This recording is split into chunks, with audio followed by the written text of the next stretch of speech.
स्वामी विवेकानंद की प्रेरक कहानी, घमंड कभी न करने का ज्ञान। तो बात उस समय की है जब स्वामी विवेकानंद अपने लोकप्रिय शिकागो धर्म सम्मेलन के भाषण के बाद भारत वापस आ गए थे।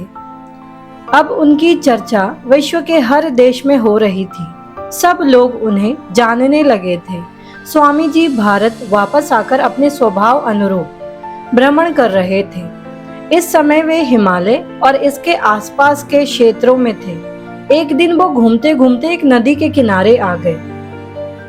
वहां उन्होंने देखा कि एक नाव है, पर वह किनारा छोड़ चुकी है। तब वे नाव के वापस आने के इंतजार में वही किनारे पर बैठ गए।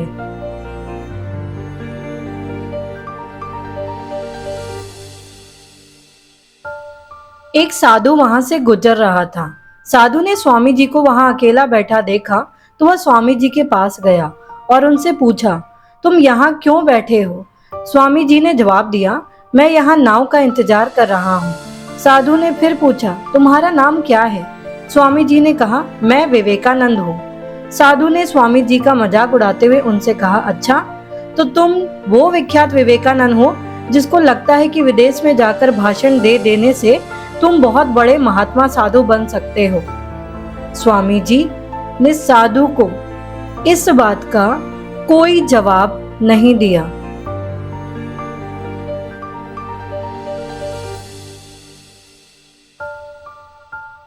फिर साधु ने बहुत ही घमंड के साथ नदी के पानी के ऊपर चलकर अपनी शक्ति का प्रदर्शन किया।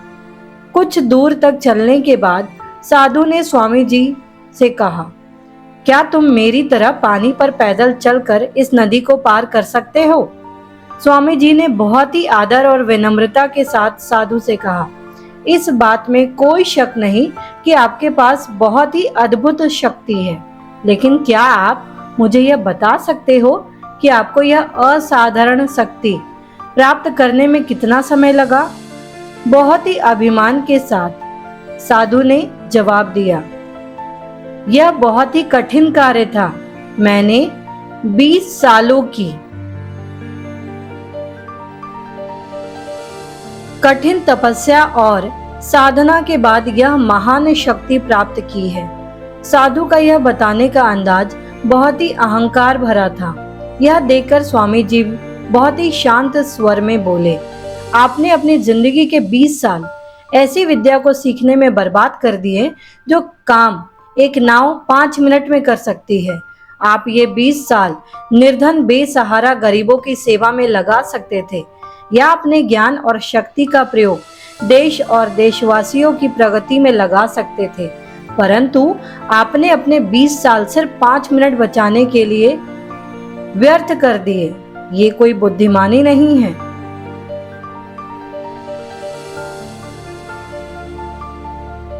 साधु सिर झुकाए खड़े रह गए और स्वामी जी नाव में बैठकर नदी के दूसरी किनारे पर चले गए।